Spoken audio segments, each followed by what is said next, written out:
This is Chicago. Doors open on the left at Chicago. Welcome to Chicago. Welcome to Chicago. Welcome to Chicago. This is Chicago. Doors open on the left at Chicago. Welcome to Chicago. Welcome to Chicago. This is the True Chicago Sports Fan Podcast, teamed up with the TTNL guys, and it is a hot game today against the Eagles. And next to me, I have Ivan from the Tape Never Lies, and we got JC Dynasty Fantasy Football in the house. We are at Casa Humilde in Forest Park. Come over and get your beer, get your I don't know what the specials are today, but I'm not having a pozole. It's gonna put me to sleep again. Do not. No, it was delicious, but I'm not having that. But we are gonna have some smash burgers. Oh yeah, a couple That's of them always. for sure, definitely for sure. But it is Chicago versus the Eagles. They are in Philadelphia, and it is going to be a tough game for us because now we have a matchup that everyone's wondering about. Can they sustain it? Can they hold up their own? They've gotten lucky playing backups. They got lucky with all the. You know what? At the end of the day, we play who's in front of us, and if we beat who's in front of us, that shows our record of 8-3. And right now, it's time to put up or shut up. Yeah, this is the one, right? This is the game we've been asking for, waiting for, to see if this is real or not. And to be honest with you, I think the Bears have a good shot. I think they really have a shot. This isn't the dominant Eagles team that we've seen before. The defense still has weapons, but offense has been really just taking a step back and struggling a bit. Now, it's not to say that their running game can't get going against ours, who, you know, our defense, who've been giving up a lot on the ground, but I think this is an opportunity where you have a team coming off of a ugly loss to a division rival. You got them in the right spot, right? They're ailing. There's some question marks going around. I think this is the right time at the right time for the Chicago Bears to strike. Now let's see if they can put a complete game together. JC. Yeah, I mean, right now my key to the game is keeping Saquan where he's been for the past couple games. His average 2.4, 10.7, 2.7, 3.2, and 2.2. So if we keep him under 3 yards a carry, that is success to me. You know, Jalen Hurts has, in my opinion, you know, he gets a lot of clout. He's won Super Bowls, but this year his passing has not been very good. You know, AJ Brown and Devonta Smith have not been very happy with him. So like I said, if we can stop Saquon and make it a one-sided game where he has to pass the ball, I think that's success. Awesome. Let's bring in Big Steve from the Man Cave. Big Steve, you are missing out on a smash burger today, brother. I tell you, I don't need no smash burger. I ate so much yesterday.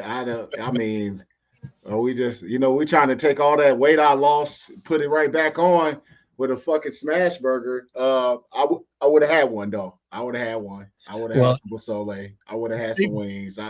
I would have did the most today, so probably a good thing. But I got plenty of leftovers and smoked turkey here to enjoy right here in the Man Cave as to watch these Bears today.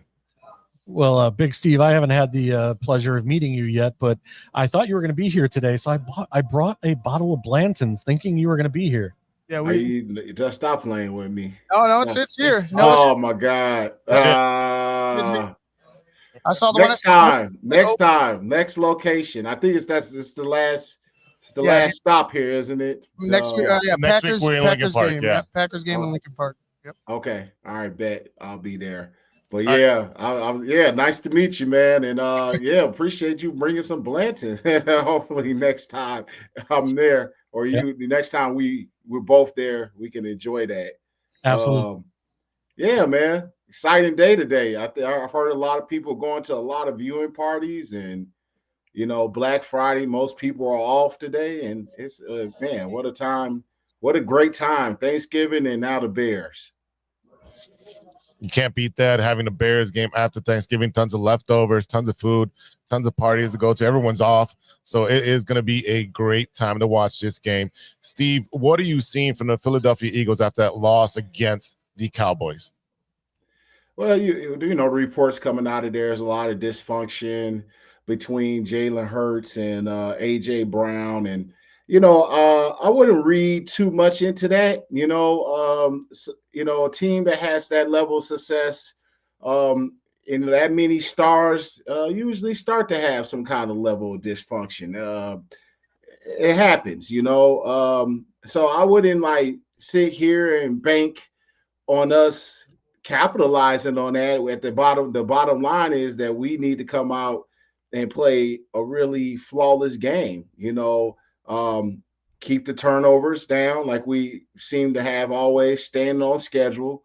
No legal procedures, legal formations, and run the football. And I think those have been the keys to this offense getting going. We're looking to see Caleb hit some targets, man. But we also got to keep them clean. That's one thing, when Caleb is on time, is when he has a good, clean pocket. When he has at least 3 seconds in there, he seems more likely to hit more high percentage passes, and being on time. So, obviously all the battles are going to be won up front, particularly on that offensive line and D line. On our side, we could talk about that a little bit, but offensively, that's going to be the key to success. This Eagles team, they're defending champions, regardless of what they're going through. They're going to be prepared. They understand that they got a lot of adversity, and sometimes you rally around each other. So, what we need to do, I'm sure the Bears are focused on it. They're not focused on like, hey, they're going to have a meltdown. They're focused on executing and getting the job done. And playing a really good brand of football, which they have been, and that's what it's going to take to beat the Eagles today. No, I agree with Steve. I was just going to ask, with there being that loss of Lane Johnson, how do you see this Bears defense getting to? Are they should they attack it? Do you see them getting any pressure? I mean, we've been asking for pressure a lot all season long. Now you lose. Now you lose your all-pro lineman. It's like, how do you think the Bears fare when they're getting to the quarterback and Jalen Hurts today? Well, regardless of Lane Johnson not being there, they still have a really high quality offensive line. So the one person is doesn't make the line, right? Obviously you want Lane Johnson there, future Hall of Famer, all-pro guy every single year at the right tackle spot. I do see where Sweat has been. We've been asking for it. And slowly but surely, Sweat has been coming along. You know what I mean? And I'm looking for more splash. And last week was a splash week for him. Could have completed. If he would have got Mason Rudolph down, could have had 3-sack game. So he's coming along. He's going to have to raise his game up. But guess what? Philadelphia Eagles teams like that are going to have a game plan for Sweat. They understand he's the one who's provided the most pass rush. So there's going to be some kind of answer for them to make his job hard. What are the other guys doing? That's going to be the key. Can the other guys win their battles, their one-on-one battles, against a pretty solid line? Eagles always keep a pretty solid offensive line. So this is going to be a game where we need other guys to start stepping up on that D-line. Give us some kind of element. We understand you guys are not elite pass rushers, but give us something.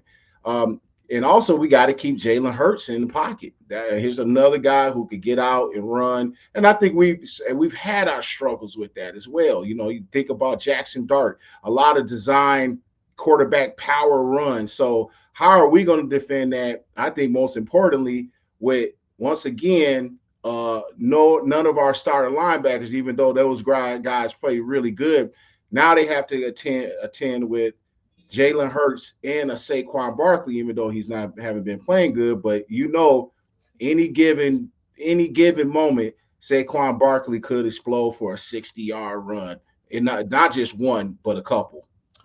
Yeah, I wanted to attest to that because the injury report is out. TJ Edwards is out. Ryan Hippolyte's out.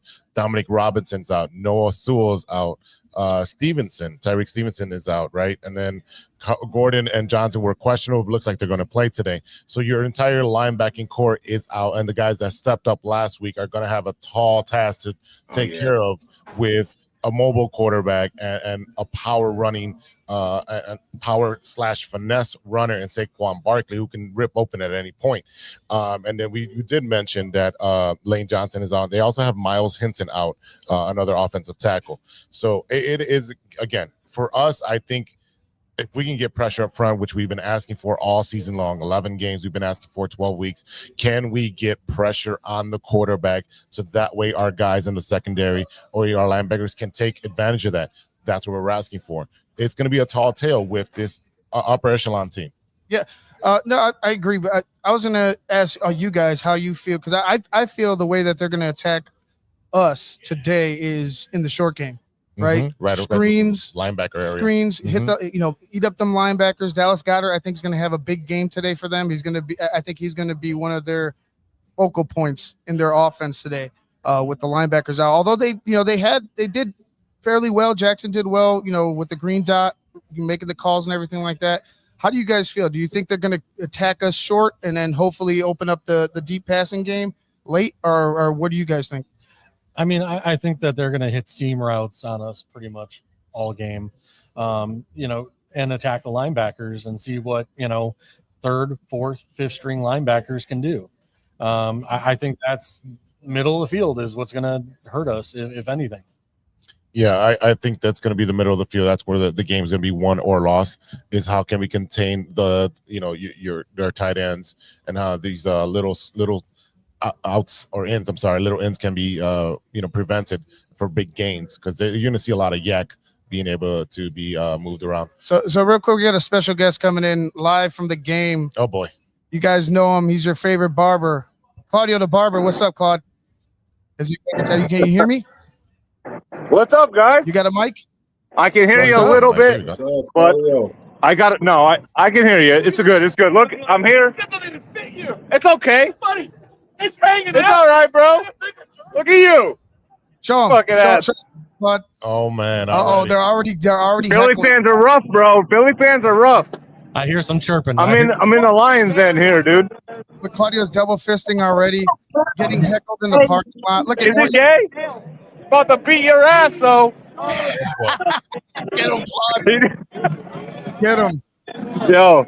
Just don't get beat up out there, all right? Yeah. Well, I don't know, man. These Philly fans are they're a little pissed. They just got beat by the Cowboys, and I don't think they're too confident, honestly. But there's not a lot of Bear fans here. I gotta say that there's not a lot of Bear fans. Well, you gotta hold it down, Claude. I'm gonna hold it down. You're doing a good job. Listen, let me go because I can't really hear you guys. I'll see you guys at halftime. All right, Claude. All right, bye. Later. Claudio the Barber live from the game, already going at it with the Philly fans. 2 feet into this parking lot, he's already going. He's already going double fisting, going at it. That's awesome. Oh my God. I have a question for Big Steve right quick. So Steve, this week there was some stuff that came out on X, showing our draft room when we passed on Jalen Carter. How do you feel about everything where everybody's saying, oh my God, they passed on him and picked up a fourth? What did they do with it? They passed up on an all-pro and an all-star line, defensive tackle. How do you feel about Darnell Wright as a consolation prize? Well, at the time, of course, Jalen Carter was the guy who was supposed to go number 1 overall. Dropped, dropped all the way back to where we were in position to, make that decision to, take him a 9. And we obviously traded with the Eagles and fell back. We go back to that, obviously you see what he's done. He's been a model citizen and somewhat, he has some, a little small. I think that was a Dak Prescott, whatever, but like nothing major off the field. Maybe some hip, if you would say. Yeah, nothing major, nothing to be concerned of, like some of the stuff that he had when he was at Georgia. But you look at where the state of the Bears were. You talk about a lack of culture, lack of leadership. We weren't the plan in place for him. You know what I mean? And he would have got here And I always say, I always make a joke. He would have been down at O Block or something, kicking it. You know what I mean? Like not with the right people around. You know what I mean? Like you need that infrastructure. And you really, really do. Of guys who are veteran, we had none of that going. We had nothing going, and that was over 2 years ago. It was really poor. So you look at our team now and way they're built with Ben Johnson, the assistant coaches, some of the veterans they got in there. Yeah, of course, if we could do it again, and we with this organization, with this leadership that we have intact now, if we were in that same position, yeah, we take a Jalen Carter because we're ready for him. But the consolation prize, Darnell Wright, it's starting to show. It's starting to show up for us.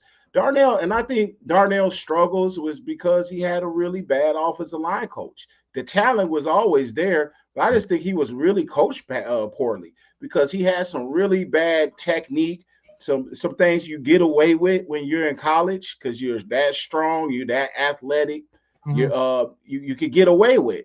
I know coming out, and I wasn't a first round guy, but I know there was a lot of rawness to my game, and I can just beat the shit out of people off of athleticism and pure strength. But it wasn't until I got with a Juan Castillo, a Harry Hested, where technically I started getting right. And I think when you look at Darnell Wright, what was the who was the coach? Ivan Marty. What was that damn old line coach that we used to get on pretty bad? Like he was terrible. Me and Phil. I forget the old line coach. Morgan. The guy who basically they kept over, Eberflus kept on his staff. He just stayed around forever. Like I've erased him from my memory like fucking Men in Black. So basically his name is irrelevant to me. But Coach Rozier, what he's been able to do, you could tell there's been some technical work. You got veterans, but they're all technically sound. And it took a little bit of time for the whole group to mesh, but you see the technique. I see it when I watch film on Darnell Wright, how he's more upright, his stance is set, his technique, where his hands are going, much better. That let me know that, okay, now he has an O-line coach, and now that's why he's playing Pro Bowl football. Would you say that maybe possibly with Thuney next to him and some of these guys, like these all-pro veterans like Thuney, like maybe they're helping him as well with his yeah, absolutely. You bring in, you just look at his twin, Jonah Jackson, right next to him, and I call him his twin. We started that this week. They look alike if you look at their face, Jonah Jackson and Darnell Wright. But you got Jonah Jackson, you got a better group together. That also helps. That's a big help. When you got a bunch of professionals, guys who play at a high level, especially Joe Thuney, he's bringing that leadership and that high quality, high performance level of play to that group. You get to see the workmanship every day. There was like me being there with Olin. You get to see the work every day. You see what he's putting into it every day. Then it's up to you to follow that, that motto. So I definitely think it's helped Darnell. I think it's helped the whole group, and it's definitely helped Caleb's game as well. Steve, with Theo coming back, do you see at any point, either in this game or in the games in the future, if he struggles a bit, do you see them going to Trapillo after what he did last week? Yeah. You definitely get that. That's how the game works. You know what I mean? It's a strange game. When you get your opportunity because somebody gets injured, you get the show. Obviously, that guy is coming back, who's had the position. And in some cases, if it's a longer stretch and the guy's playing really good, you sometimes don't even see the guy get his position back. But since it was one game, like, Trapillo looked really good. He really worked on his game. That whole project in training camp with him and left tackle didn't work, and it was pissing me off because now we have two right tackles. But he got his opportunity. He stepped up. He looked good. Yeah, and I could say I don't think they'll be so quick, but we've seen Theo get beat and exposed in some situations when it comes to pass pro, where Trapillo, Trapillo, he had some tough pass rushers and he really held his own. I really don't remember any of his guys that were rushing against him even sniffing the quarterback's ass. He was that good. But there's some things I still see in this game, but he's such a massive guy.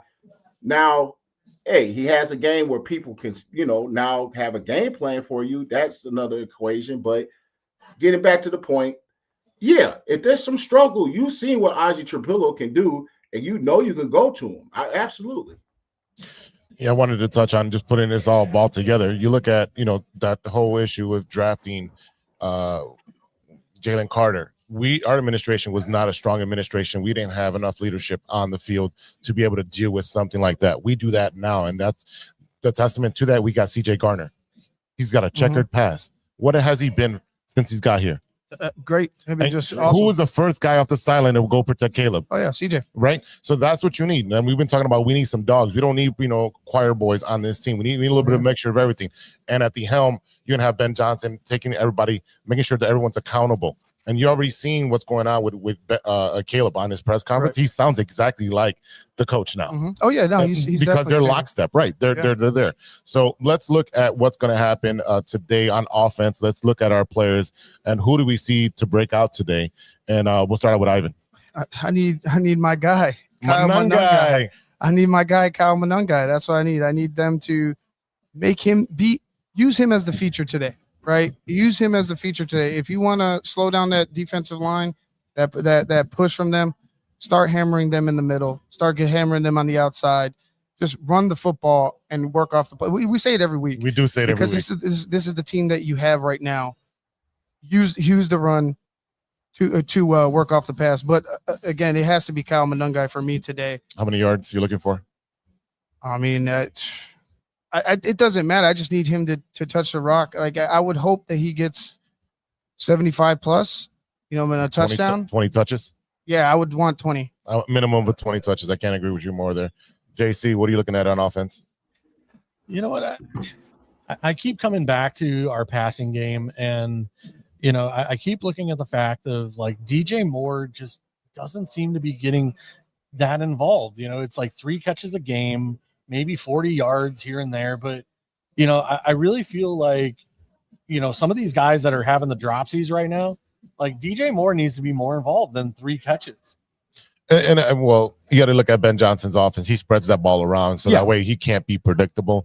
And he is blocking on a lot of those plays where, whether it be a running play or if it's on the other side. So he's involved. I think there's there's just some play call. Like, and I agree with Jason. I think it comes down to play calling for me, like because you're giving DJ when you're going to him, it's usually like on a run or like a swing or like a wide receiver screen. And it's not necessarily always downfield. You know what I mean? So like I would like to see him stretch the field a little bit more as a true wide receiver instead of trying to use him as a decoy, a Debo Samuels, if you will. A gadget type of player. Yeah. So you're looking for DJ more involved? Yeah. Right. And one last thing I'll throw out there, Luther Burden being more involved. I liked OZ during training camp, but again, the dropsies, they're not working for me. So Luther Burden, I need you elevated to wide receiver 3 and taking on a bigger role now. Yeah, for me, again, I think the running game, I want Monungai to be the feature back, but, we'll see what the game plan is for Ben Johnson. He switches up every week. So running game, I need 150 yards from both running backs. And I need Colston Loveland to step up and get over 100 total yards. From both running backs? Total from both. Total. Okay. Yeah. I was like, damn, they're going to run for 300 yards today? That'd be great. That would be great. That would be awesome. Run over Philadelphia, right? Just right straight through them. But yeah, I want Cole Kmet and Colston Loveland to get involved. But I know Colston Loveland is your feature catching big play. He's your guy. He's your guy, and I get that. So that's what I want from there. Steve, what are you looking for on offense? You said it right there, Luther Burden. As I'm trying to get my my parlay in here, as I'm building my parlay up, I got Luther Burden for a touchdown and 50 yards receiving. Okay. That's something I'm liking right now. So I need to see him get involved more.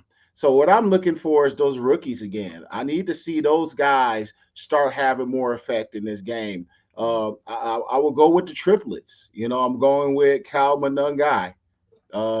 I'm going with Luther Burden, and I'm going with Costa Loveland. I know I'm supposed to pick one person, but I'm looking for the triplets. I'm just going to group them together. I need the triplets because they're so important to this offense. Yeah, I need DJ. I'm with you. I need to see DJ get more. I've been saying that DJ needs. I think there's a niche in this offense for him to get going that will really make this offense explode. I think what you get out of Rome, but I think the most important pieces are obviously DJ getting going, but these triplets are going to be huge to success today on the road. Costa Loveland continuing his ascending role as the number one tight end. And, quite frankly, I think he's on an ascending point to being one of these really good tight ends of the future. And Monangai getting more carries. We need him in this game where he's going to get those tough yards and run somebody over. And me and I even talked about in the show from a little point. I'm like, I think Swift is a little banged up too. So I think we're going to see more, not only because he's deserving, but I think because, from the whispers are that Swift is a little banged up. So look for more Kyle Monangai, and let's see Luther Burden. I need him. I got him for 50. I need you 50 touchdown now. That's who I got for offense. That's your parlay? Just those two? I don't know. I'm still building it, man. Ivan, why don't you send me something? God dang it. I gotta do mine after the show. On defense, JC, what are we looking for? Who are we looking to show up today? You know what? I'm just looking to hope that Kyler Gordon and Jalen Johnson can come in and have an effect on the game right away. I'm hoping that there's no rust, with being out for 4 to 6 weeks for Jalen Johnson. And then, with Kyle Gordon, Stevenson is out. So he's got a role that he can step directly into.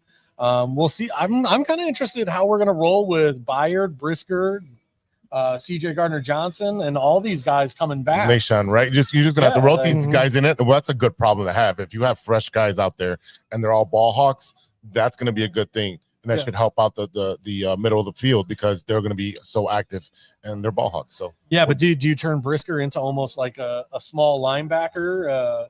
You could. I mean, you definitely could. It'll be interesting to see how Dennis Allen. Dennis Allen's going to come up with something because he knows he's going to need help with the linebacker. He's been doing a solid job all year. I mean, scheming out wise, he doesn't have the personnel, and like the defense isn't. They're not necessarily world beaters, but what he's been doing scheme wise to help out, with the deficiencies and lack of pass rush, I think he's been doing a great job. But but for defense, I think this is CJ Gardner-Johnson's game. Ooh. I think he's going to have a big impact today.